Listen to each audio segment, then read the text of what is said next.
Megastar তাকে দেখলে বোঝা যায় যে সে কিভাবে মেনটেন করে, লেভেলের অভিনেতা, খুব দেখতে সুন্দর, সারাদিন সিনেমা নিয়ে ভাবে, সে আরো 20 বছর ইন্ডাস্ট্রিতে 1 নম্বরই থাকবে, এটা আমার বিশ্বাস। ক্ষমা তুই চাইবি আর আমি করব। আমরা আমাদের ইউটিউব চ্যানেলে আপনাকে নিয়ে কতই না প্রশংসা করেছি, কতই না ভালোবাসা দিয়েছিলাম আপনাকে। ফাইনালি আপনি আমাদেরকে করলেন হতাশ। সিনেমা বানার নেশায় আপনি এভাবে সাকিবিয়ানদের মনে করবেন আঘাত, সাকিবিয়ানরা কখনো এটা আপনার কাছ থেকে আশা করেছিল না।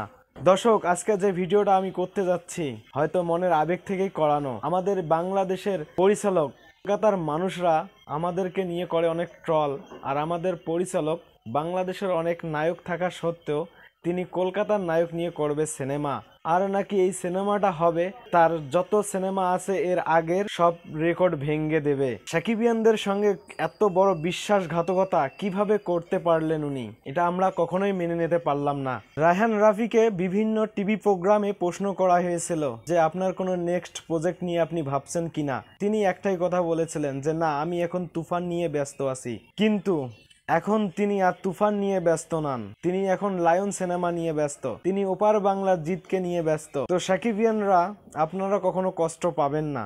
হয়তো লায়ন সিনেমাটার পর রায়হান রাফি শাকিব খানকে নিয়ে কোরবানির ঈদে নতুন প্রজেক্ট নিয়ে হাজির হবেন। তবে যে 3 প্রযোজনা প্রতিষ্ঠান আছেন সেই প্রযোজনা প্রতিষ্ঠান থাকবে, কিন্তু তুফান 2 সিনেমাটা 25 সালে হবে না, সিনেমাটা হবে 26 সালের দিকে।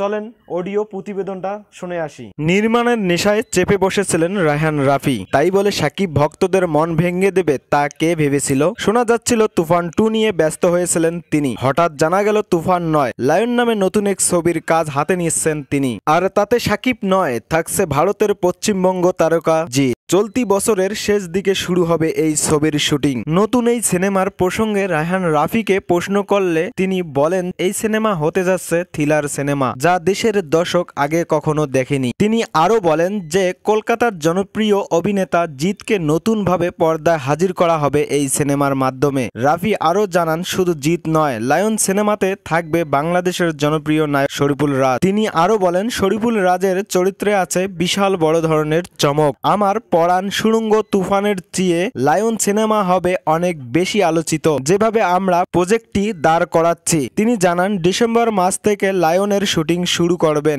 লায়ন সিনেমা 3 কিস্তিতে শেষ করবেন। লায়ন 1 থেকে শুরু করে লায়ন 3 পর্যন্ত চলবে এবং লায়ন সিনেমাটা যে প্রথম কিস্তিটা হবে তা ঈদুল ফিতরে মুক্তি পাবে।